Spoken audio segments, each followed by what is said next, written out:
दृष्टिकोण का चमत्कार।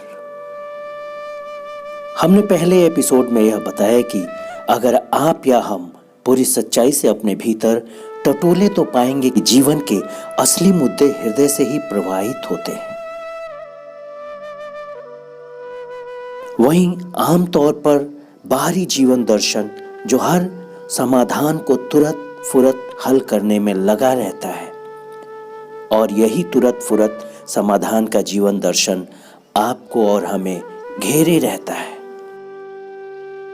वर्षों से सभी इसी भ्रम में रहे हैं कि व्यक्तित्व या कहें पर्सनालिटी के तत्व यानी व्यक्तित्व का विकास, संप्रेषण की योग्यता का प्रशिक्षण, कम्युनिकेशन स्किल, सकारात्मक चिंतन, पॉजिटिव एटीट्यूड इत्यादि ही मानवीय सफलता के बुनियादी तत्व हैं।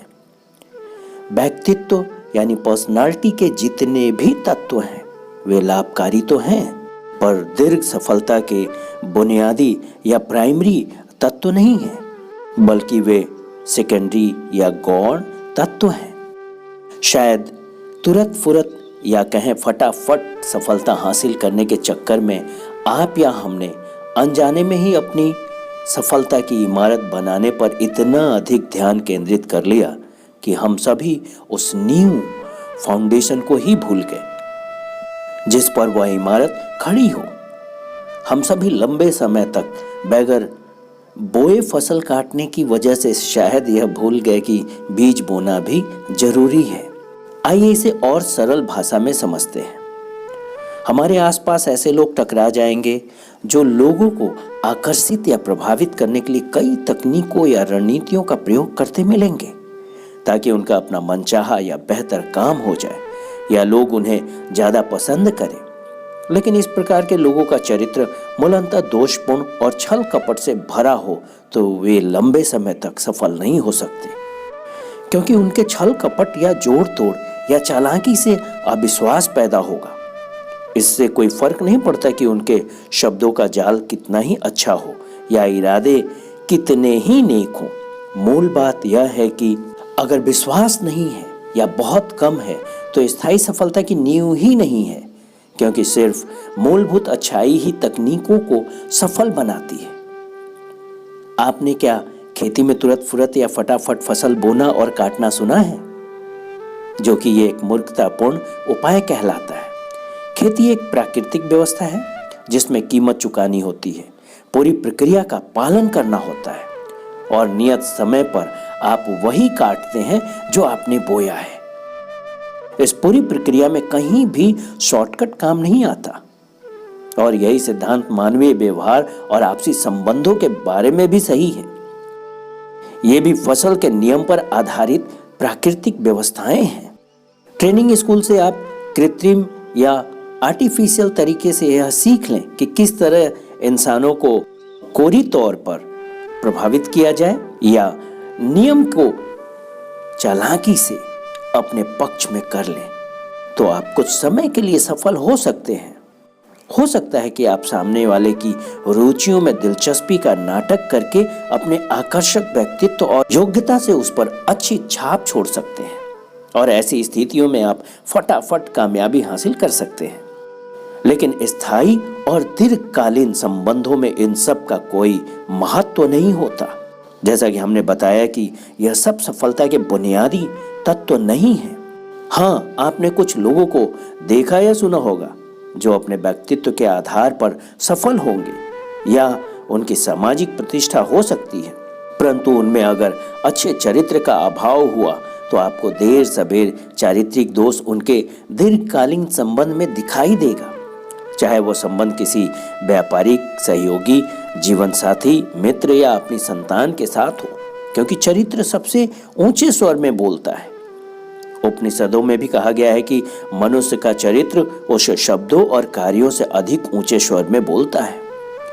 इसका प्रमाण है कि आप कुछ लोगों पर पूरी तरह विश्वास करते हैं क्योंकि उनका चरित्र आप जानते हैं, चाहे वे मुखर हों या ना हों, चाहे वे संबंधों में निपुण हों या ना हों, पर आप उन पर विश्वास करते हैं और उनके साथ सफलतापूर्वक काम करते हैं। सफल प्रभावकारी आदतों में कई मूलभूत सिद्धांत होते हैं और ये आदतें मूलभूत और प्राथमिक है और यही सिद्धांत स्थायी सुख और सफलता का नेतृत्व करती है। इसके पहले कि हम आदतों को समझें, हमें स्वयं का सिद्धांत या खुद का पैराडाइम समझना जरूरी है, या कहें खुद की मान्यता या दृष्टिकोण को सही तरीके से परखना समझना, जिससे हम दुनिया को देखते परखते और समझते हैं, यानी हम क्या कैसे क्यों महसूस करते हैं। आप या हम सही उद्देश्य या सही लक्ष्य की ओर बढ़ रहे हैं, इसका आकलन हमारे या आपके स्वयं के सिद्धांत, मान्यता या पैराडाइम को समझने से हो सकता है, क्योंकि आपका या हमारा सिद्धांत या पैराडाइम एक मानचित्र की तरह होता है जिसके आधार पर हमारे जीवन के मार्ग मंजिल का स्पष्टीकरण झलकने लगता है। यह बिल्कुल वैसे ही है जैसे किसी शहर में जाने के लिए आपके पास केवल उस शहर का मानचित्र या कहें कि गूगल मैप हो। मान लें आप चेन्नई शहर के किसी जगह जाना चाहते हैं और आपके पास उस शहर का नक्शा या गूगल मैप हो जिसके सहारे आप अपने स्थान तक पहुंच सके। पर मान लीजिए कि आपके पास गलत नक्शा आ गया जिस पर गलती से चेन्नई लिखा हो जो असल में बेंगलोर का हो, या गूगल मैप में भी टेक्निकल फॉल्ट से ऐसे हो जाए, तब तय है कि आप अपनी मंजिल पर नहीं पहुंच सकते और आप बहुत परेशान होंगे। अब मान लें आप बहुत सकारात्मक हैं और मेहनती हैं, लेकिन आपके लाख प्रयास के बावजूद आप गलत जगह ही पहुंचेंगे। ध्यान रहे, आप केवल मानचित्र या गूगल मैप का ही सहारा लेते हैं। आपका नजरिया चाहे कितना सही हो, पर गलत नक्शे के कारण आप भटक रहे होंगे।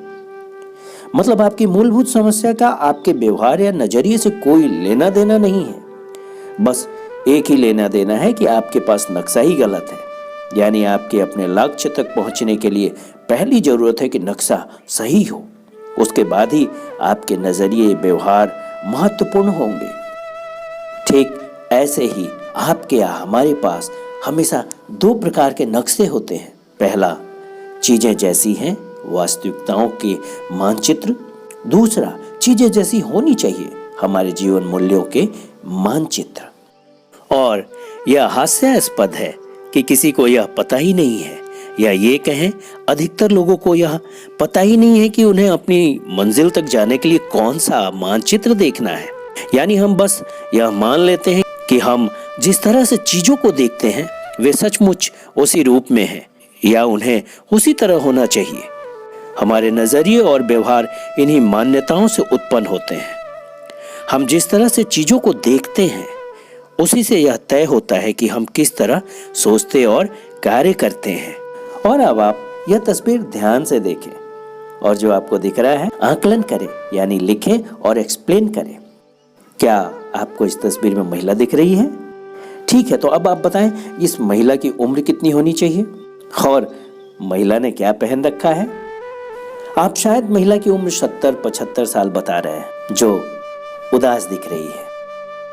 अच्छा, शायद कुछ लोगों को महिला 25 साल की भी दिख रही है जो सुंदर और मॉडल भी लग रही है। ओह, आप लोगों ने तस्वीर देख ली और अलग अलग लोगों को अलग अलग तस्वीर कुछ सेकंड के लिए दिखी। हमारे इस प्रयोग से यह पता चलता है कि कुछ सेकंड में चीजों को देखने के दृष्टिकोण पर कुछ सेकंड में कितना प्रभाव पड़ सकता है।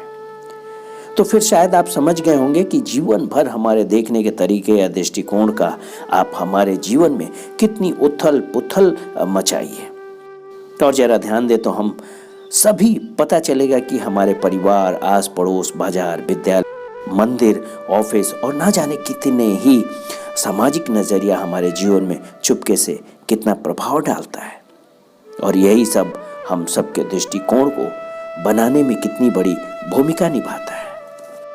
इसका सीधा और सरल मतलब है कि हम सबका नजरिया और व्यवहार इस तरह होता है जिन चीजों का प्रभाव हमारे ऊपर है। यानी हमारे अनुभव या देखने के तरीके एक दूसरे से कितने अलग अलग हैं। जैसा कि तस्वीर देखने से पता चलता है कि सभी का दृष्टिकोण सही है, पर देखने के तरीके पर प्रभाव तब ज्यादा पड़ता है जब आपके या हमारे स्थान कहाँ पर है। इस बात पर निर्भर करता है कि हमारी दृष्टिकोण क्या है। हर इंसान को यह लगता है कि वह हर चीज को उसी तरह से देखता है जैसी वह चीज है, पर क्या यह सच है? नहीं, हर इंसान हर चीज को वैसे ही देखता है जैसा वह खुद है या जैसा देखने के लिए उस इंसान को तैयार किया गया है। इसलिए हम सबको अपने अपने सिद्धांत या मान्यताओं के बारे में ज़्यादा जागरूक होना चाहिए और समय समय पर गलत मान्यताओं में सुधार कर आगे बढ़ना चाहिए।